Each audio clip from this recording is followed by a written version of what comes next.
미국의 ABC 방송국에서 미국의 현지 마사지숍에서 한국인이 저지른 충격적인 범죄 행각이 담긴 8분짜리 영상을 공개했다고 하는데요. 다큐 프로듀서인 클레어는 그 마사지숍에서 자신의 언니가 죽었다고 소리쳤다고 합니다. 한국의 절망적인 현실을 만천하에 까발리겠다고 하며 가게 된 한국에서 정말 상상도 못한 충격적인 사실을 듣게 되었다고 하는데요. 그녀는 그 사실 때문에 3달이 넘는 시간 동안 한국을 벗어날 수 없었다고 합니다. 도대체 그녀에게 무슨 일이 있었던 걸까요? 바로 사연 들어보겠습니다. 안녕하세요. 저는 ABC 방송국의 다큐멘터리 프로듀서 클레어 윌슨입니다. 지금은 서울 마포구에 살고 있지만 6개월 전만 해도 이런 제 모습을 상상도 못했을 거예요. 한국이란 나라를, 한국인들을 깊이 미워했으니까요. 제 사촌 언니를 빼앗아간 곳이라 믿었거든요. 그러나 그날 이후 모든 것이 변했어요. 서울의 한 대학병원에서 일어난 그 일 때문에 제 인생이 완전히 뒤바뀌었죠. 지금은 오히려 한국이 제게 제2의 고향이 되었다고 말하곤 합니다.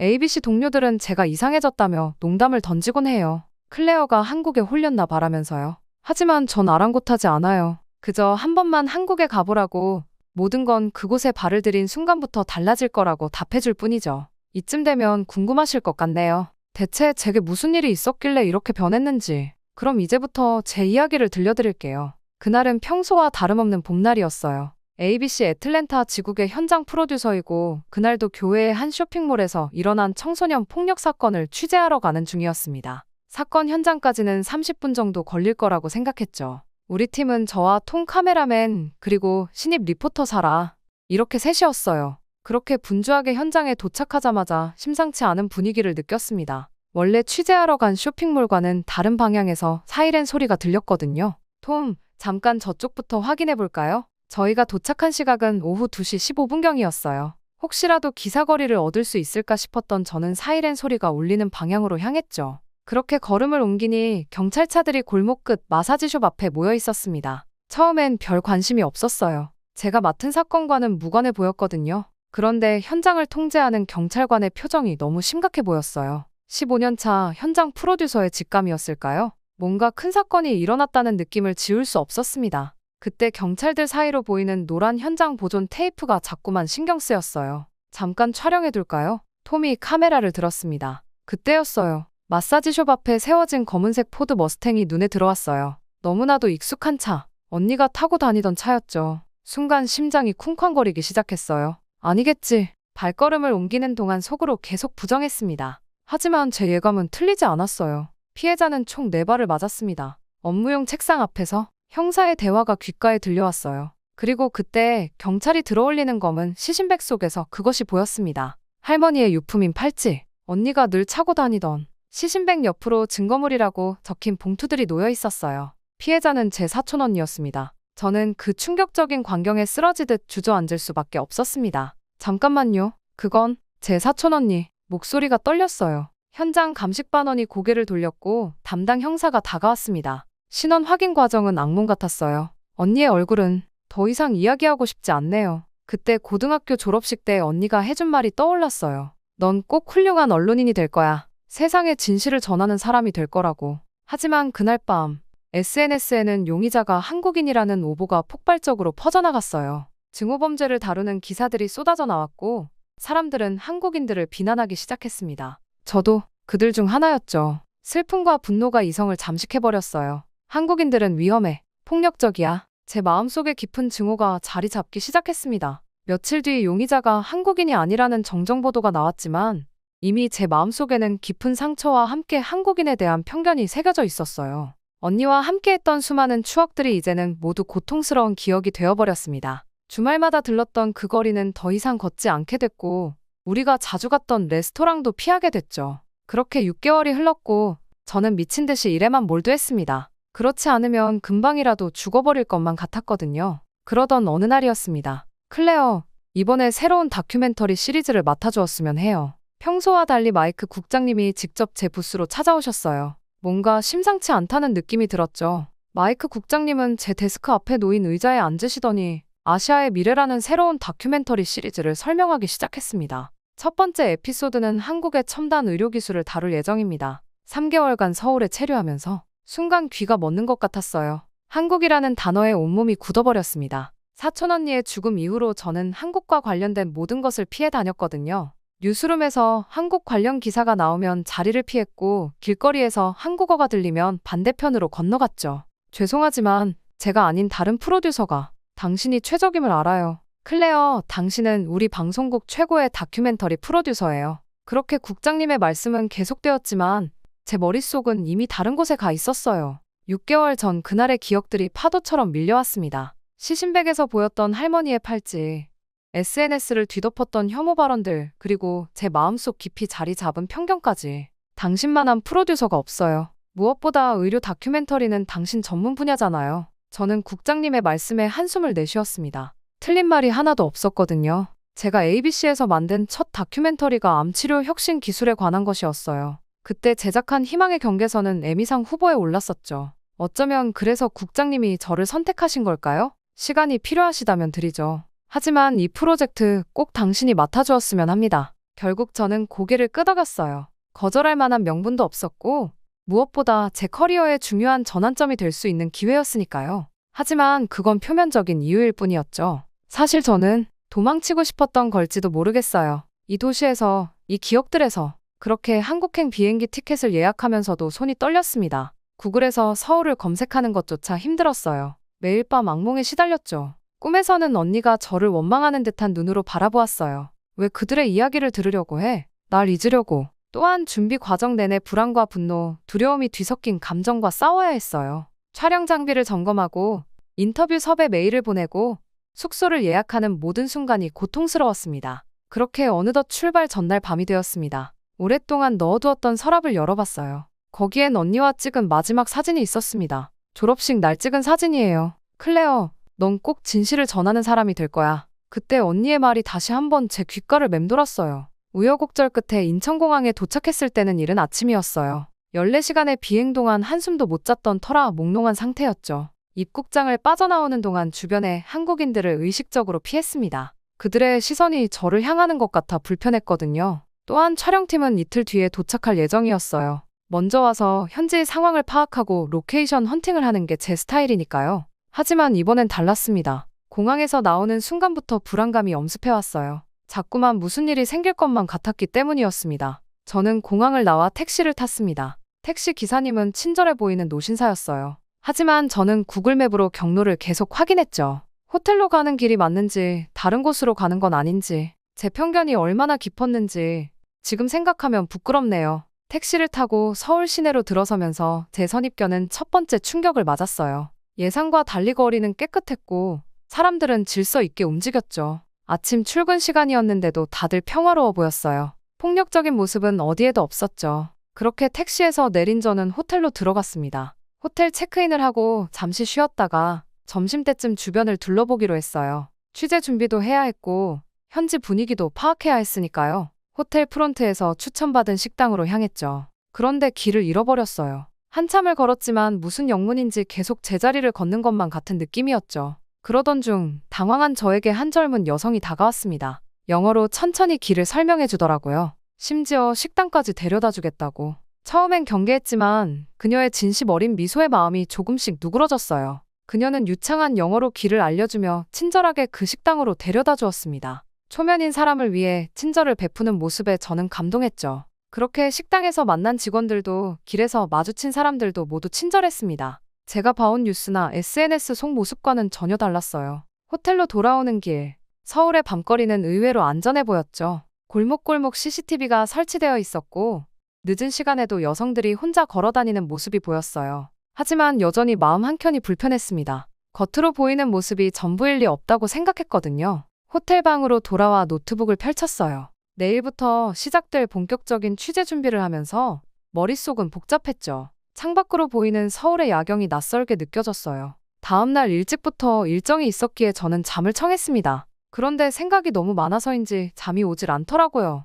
어렵게 잠에 든 그날 밤, 오랜만에 언니가 꿈에 나왔습니다. 졸업식 날의 모습이었어요. 클레어, 세상을 바르게 보는 게 중요해. 그 말을 남기고 환하게 웃으시더라고요. 꿈에서 깨어났을 때 베개가 눈물로 젖어 있었습니다. 그렇게 저는 눈물을 닦고서 저는 서울대병원으로 향했습니다. 의료 다큐멘터리인 만큼 한국의 의료 시스템을 위한 답사는 필수였거든요. 막상 도착한 서울대병원 로비는 예상과 달리 조용했어요. 아침 일찍 도착했는데도 질서정연하게 움직이는 사람들, 깔끔한 인테리어가 인상적이었죠. 하지만 저는 여전히 긴장한 상태였습니다. 병원이라는 공간이 주는 중압감 때문만은 아니었어요. 클레어 윌슨 씨죠? 저는 김태우 교수입니다. 그때 중년의 의사가 다가와 악수를 청했어요. 순간 뒷걸음질 치려는 제 자신을 발견했습니다. 촬영팀이 옆에 있다는 사실이 다행이었죠. 이쪽으로 오시죠. 먼저 암센터를 보여드리겠습니다. 김 교수는 영어가 유창했어요. 그가 이끄는 대로 따라갔지만 여전히 경계를 늦추지 않았습니다.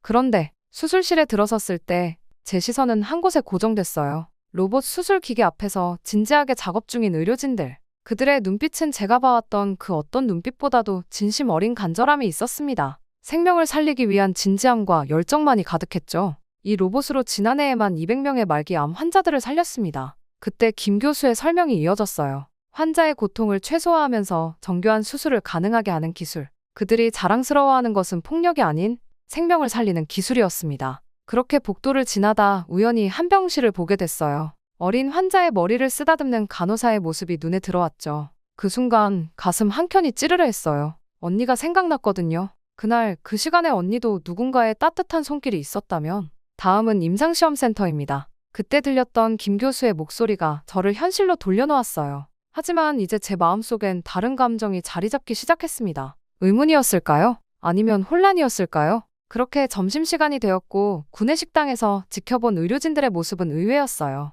피곤한 와중에도 서로를 걱정하고 배려하는 모습들, 환자의 상태에 대해 진지하게 토론하는 젊은 의사들, 그들의 대화에서 폭력적인 단어는 단 하나도 찾을 수 없었죠. 그렇게 취재를 마치고 호텔로 돌아오는 길, 머릿속이 복잡했어요. 오늘 본 것들은 제가 믿어왔던 것과는 너무 달랐으니까요. 노트북을 펼쳐 오늘의 기록을 정리하면서 문득 언니의 마지막 모습이 떠올랐습니다. 만약 그날 언니가 이런 병원에 있었더라면. 말을 끝맺지 못한 채 저는 흐르는 눈물을 닦아야 했어요. 내일은 김 교수와의 인터뷰가 예정되어 있었습니다. 내일 일정을 위해서 저는 일찍이 잘 준비를 마쳤죠. 그렇게 다음 날이 밝았고 저는 인터뷰를 위해 호텔방을 나섰습니다. 김 교수와의 인터뷰는 오후 2시에 잡혀 있었어요. 병원 카페테리아의 한적한 구석자리였죠. 촬영 장비를 세팅하는 동안 김 교수는 제 모습을 유심히 살펴보는 것 같았어요. 뭔가 할 말이 있어 보였달까요? 윌슨 씨, 혹시 애틀랜타 사건을 취재하셨나요? 그 순간 갑작스러운 질문에 카메라를 떨어뜨릴 뻔했습니다. 어떻게 알았을까요? 심장이 마구 뛰기 시작했어요. 그날 제가 그곳에 있었거든요. 자리에서 울고 계셨던 것 같아서요. 그 순간 김 교수의 목소리가 떨렸어요. 그는 당시 애틀랜타 의료 컨퍼런스에 참석 중이었고 사건 직후 현장 근처를 지나갔다고 했습니다. 저는 눈물을 흘릴 수밖에 없었습니다. 그날의 기억이 머릿속에서 다시 떠오르고 시작했거든요. 용의자는 한국인이 아니었어요. 제가 직접 봤죠. 경찰이 오기도 전에 비명이 들려서 가보니 사고가 일어나고 있었거든요. 김 교수의 말에 마음이 쿵 내려앉은 듯 했습니다. 그는 제게 보여줄 게 있다고 했어요. 그때 그가 휴대폰을 꺼내더니 당시 찍은 사진들을 보여주었어요. 현장 사진, 경찰 보고서, 그리고 진짜 용의자의 체포 장면까지. 사진들을 하나하나 넘길 때마다 제 손이 떨렸습니다. 사건 후에 한인 커뮤니티가 피해자 가족들을 위해 모금을 했다는 거 아시나요? 몰랐죠. 그는 계속해서 이야기했어요. 한인들이 모은 성금으로 피해자 가족들의 장례 비용을 지원했다고. 그중에는 언니의 장례식도 포함되어 있었다는 걸 처음 알았습니다. 당시 한인 커뮤니티는 피해자들을 위해 추모식도 열었어요. 우리도 피해자였고 또 다른 피해자들을 돕고 싶었거든요. 저는 그날 응급의학과 의사로서 현장에 있었지만 아무것도 할 수 없었죠. 순간 김 교수의 눈가가 붉어졌어요. 그는 주머니에서 오래된 신문 스크랩을 꺼냈습니다. 추모식 사진이었어요. 수많은 한국인들이 촛불을 들고 있었고 그들 앞에는 피해자들의 사진이 놓여 있었죠. 언니의 사진도, 특히 윌슨 씨의 사촌분. 그분의 죽음이 너무 안타까웠어요. 당시 현장에서 심폐소생술을 시도했지만 그 순간 저는 말을 잇지 못했어요. 6개월 동안 제가 믿어왔던 것들이 모두 잘못되었다는 걸 깨달았거든요. 증오와 분노로 가려진 제 시야가 처음으로 맑아지는 것 같았습니다. 그동안 저는 얼마나 많은 진실을 외면하고 있었을까요? 정말 안타까운 일이었어요. 하지만 그분의 죽음이 또 다른 증오를 낳아선 안 됩니다. 우리 모두가 그날의 피해자이자 생존자니까요. 순간 눈물이 흘렀어요. 부끄러웠죠. 제 안의 편견이, 무지가 얼마나 많은 것들을 가리고 있었는지 깨달았으니까요. 김 교수는 말없이 휴지를 건네주었습니다. 실은 이번 인터뷰를 자청했어요. 윌슨 씨가 오신다는 소식을 듣고 꼭 이 이야기를 전해드리고 싶었거든요. 그날 제가 도와주지 못했던 것에 대한 일종의 속죄였을지도 모르겠네요. 그날 인터뷰는 끝내 진행하지 못했어요. 대신 김 교수와 오랫동안 이야기를 나눴죠. 그의 이야기를 들으며 제가 얼마나 큰 실수를 하고 있었는지 점점 더 분명해졌습니다. 해가 저물 무렵 김 교수는 자신이 보관하고 있던 당시의 증거 자료들을 모두 저에게 전해주었어요. 이걸로 진실을 전해주세요.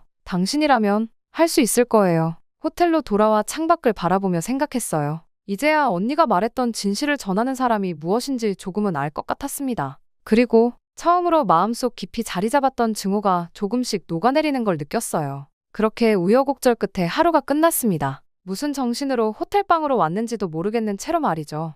눈물이 멈추질 않았거든요. 그렇게 저는 베개가 한참 젖은 상태가 되어서야 잠에 들었습니다. 다음 날은 일정이 없는 날이었어요. 저는 시차 적응도 할 겸 서울 곳곳을 걸어보기로 했습니다. 아침 일찍 숙소를 나섰죠. 지하철을 타고 한강공원으로 향했어요. 한강에서 여유를 즐기는 서울 시민들의 일상을 담아보면 좋겠다. 카메라맨 톰의 제안이었죠. 원래는 거절하려 했어요. 이런 장면은 다큐멘터리와 무관하다고 생각했거든요. 하지만 어제 김 교수와의 대화 이후 뭔가 달라진 것 같았습니다. 그렇게 가게 된 한강공원은 생각보다 훨씬 평화로웠어요. 아침 일찍부터 달리기를 하는 사람들, 요가 매트를 펴고 앉아있는 여성들, 자전거를 타는 가족들, 모두가 여유로워 보였죠. 특히 인상 깊었던 건 노인들을 대하는 방식이었어요. 길을 건너는 할머니의 팔짱을 자연스럽게 끼워주는 학생들, 버스에서 자리를 양보하는 직장인들. 그 모습들이 제 마음을 울렸습니다. 언니가 생전에 그토록 강조했던 인간다움이 여기 있었거든요.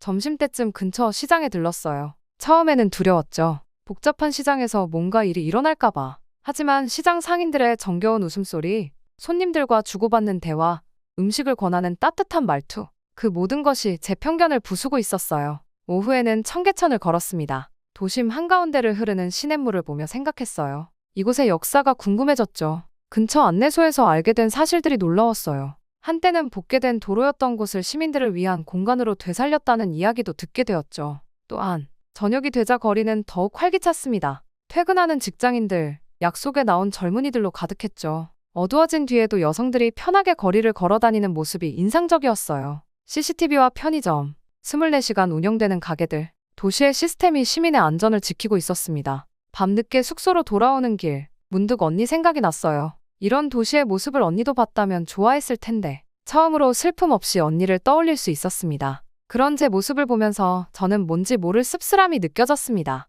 애써 아픈 가슴을 어루만지며 발걸음을 옮겼습니다. 그렇게 저는 호텔방에서 오늘 찍은 영상들을 보면서 깨달았어요. 진정한 도시의 모습은 뉴스나 SNS가 아닌 일상 속에 있다는 거려. 폭력이나 증오가 아닌 서로를 배려하는 작은 순간들 속에 진짜 서울이 있었습니다. 저는 그제서야 한국에 대해 더 자세히 알고 싶다는 생각을 하게 되었습니다. 그렇게 전과는 다른 마음을 가지고서 한국을 답사하고 제대로 된 한국을 담은 다큐멘터리를 만들어야겠다는 다짐을 했죠. 그렇게 저는 다음날 날이 밝고 일정을 위해 서울대학교로 향했습니다. 그렇게 가게 된 서울대학교는 생각보다 훨씬 조용했어요. 관악산이 둘러싸고 있는 캠퍼스는 마치 작은 도시 같았죠. 오늘은 한국의 교육과 발전에 관한 인터뷰가 있는 날이었습니다. 박민수 경제발전학 교수와의 만남이요. 한국의 발전 과정에서 가장 큰 원동력은 교육이었습니다. 박 교수의 첫 마디였어요. 그는 한국전쟁 이후 폐허에서 일어선 과정을 설명하기 시작했죠. 아무것도 없었어요.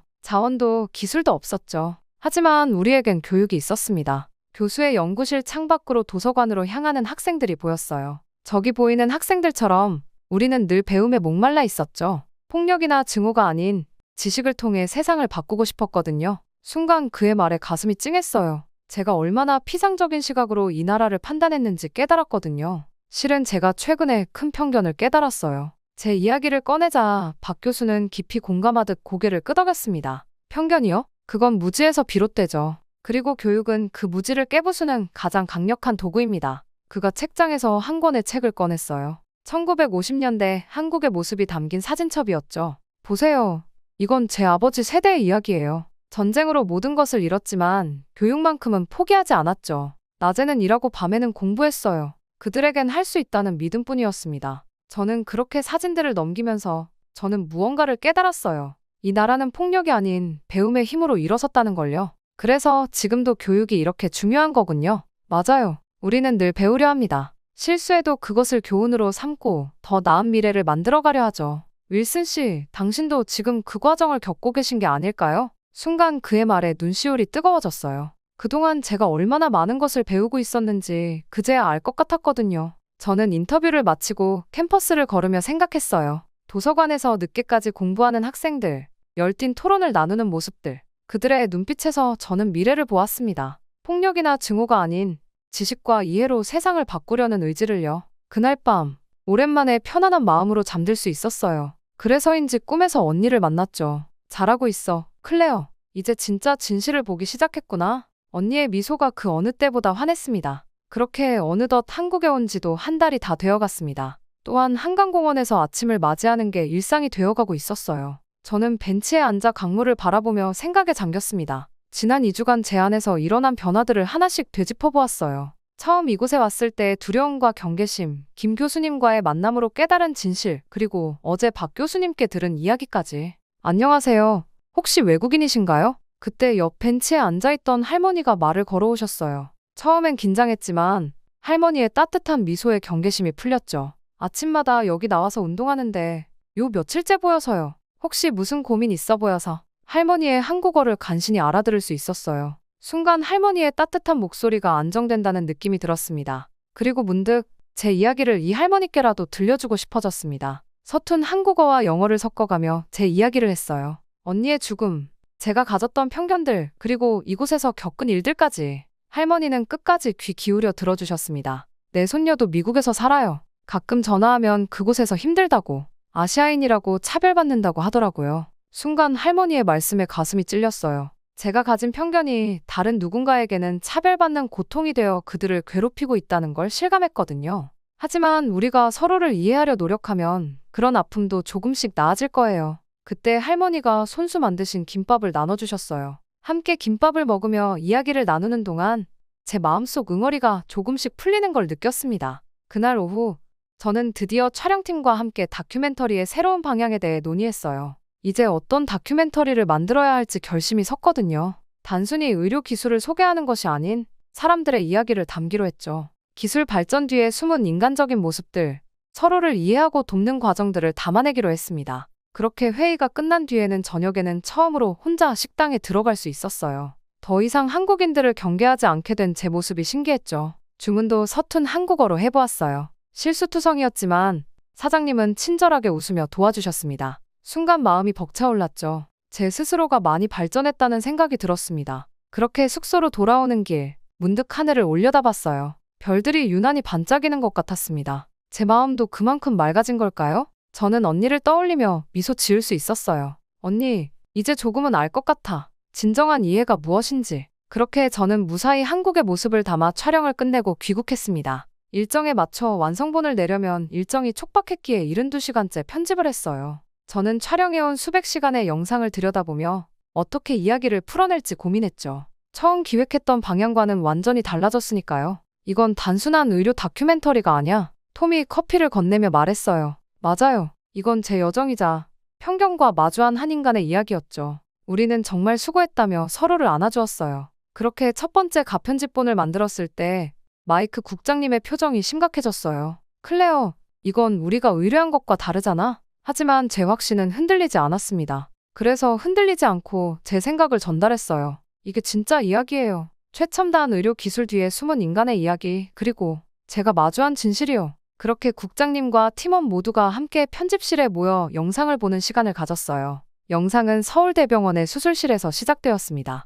로봇 수술을 하는 의사의 눈빛, 환자를 걱정하는 간호사의 손길, 그리고 김 교수님의 증언까지. 그 뒤로 이어지는 박 교수님의 인터뷰, 한강공원의 할머니, 그리고 제 자신의 이야기까지 모두 담아냈습니다. 그 어떤 장면에도 필요하지 않은 장면은 없었습니다. 모두가 알아야 했고 배워야 할 세상이 담겨져 있었으니까요. 이 영상이 필요해요. 우리 모두에게요. 모두가 숨을 죽이며 이야기를 들었어요. 제 목소리가 떨렸지만 단호했습니다. 편집실에서 밤을 새우는 동안 언니의 마지막 말이 계속 귓가에 맴돌았어요. 진실을 전하는 사람. 그렇게 가편집본을 본 모두가 눈물을 흘렸습니다. 그 누구도 코멘트를 하지 않았지만 모두가 이 다큐로 인해 편견을 조금이나마 부수며 고개를 끄덕이며 다큐에 집중했습니다. 다큐가 끝나고 나서는 박수갈채를 받았죠. 그렇게 마지막 편집을 마치고 나서 혼자 시사실에 앉아 완성된 영상을 봤어요. 90분 동안 제 눈에선 눈물이 마르지 않았습니다. 그건 슬픔의 눈물이 아니었어요. 치유의 눈물이었죠.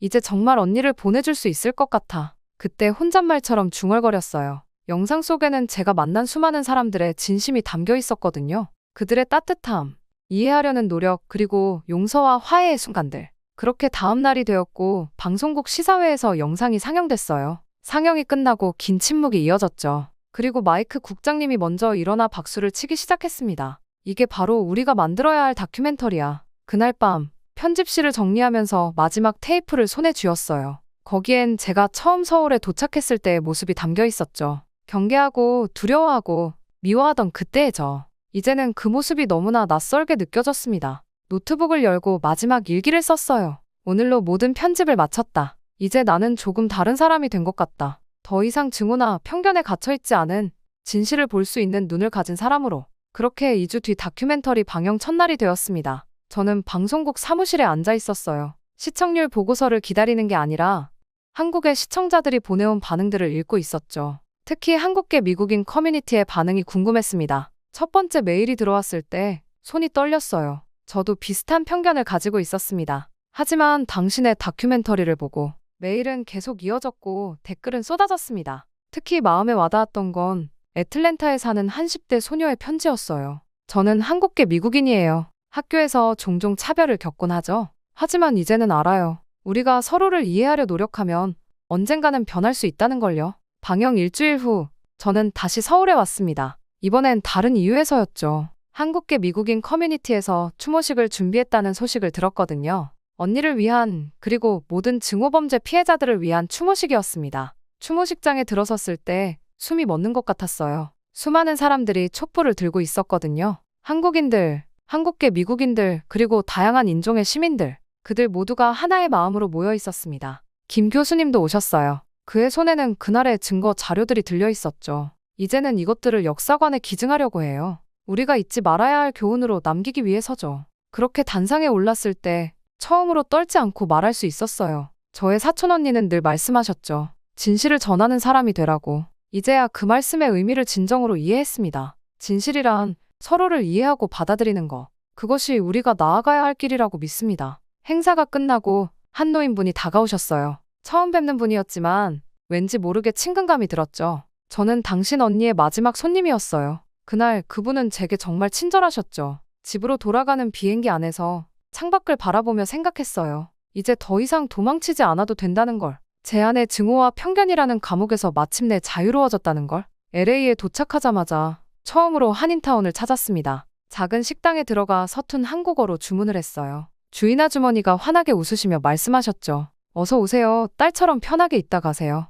그리고 마지막으로 언니의 묘소를 찾았어요. 이번엔 혼자가 아닌 김 교수님이 주신 편지와 한국에서 받은 수많은 추모 메시지들을 들고서 비석 앞에 무릎을 꿇고 이야기했습니다. 언니, 이제 저는 진정한 이야기꾼이 된 것 같아요. 더 이상 증오가 아닌 이해와 사랑을 전하는 사람으로. 그 순간 묘비에 비친 석양이 유난히 아름다워 보였습니다. 마치 언니가 미소 짓고 있는 것 같았어요. 저는 한국에서 보낸 시간들을 떠올려 보았습니다. 정말 많은 일들이 있었더라고요. 처음 한국을 방문했을 때 저는 깊은 편견과 증오를 안고 있었습니다. 사촌 언니의 죽음이라는 비극적 사건으로 인해 한국이라는 나라와 그 사람들을 왜곡된 시선으로 바라보고 있었죠. 하지만 서울에서 보낸 시간은 제 인생을 완전히 바꿔놓았어요. 첫째로, 진정한 이해란 직접 경험에서 온다는 것을 배웠습니다. 뉴스나 SNS가 아닌 실제 만남과 대화를 통해 진실을 발견할 수 있었죠. 둘째로, 폭력과 증오는 무지에서 비롯된다는 걸 깨달았어요. 김 교수님과의 만남을 통해 알게 된 진실, 그리고 한국의 교육과 발전 과정을 통해 본 인간적인 가치들은 제 편견이 얼마나 잘못되었는지 보여주었습니다.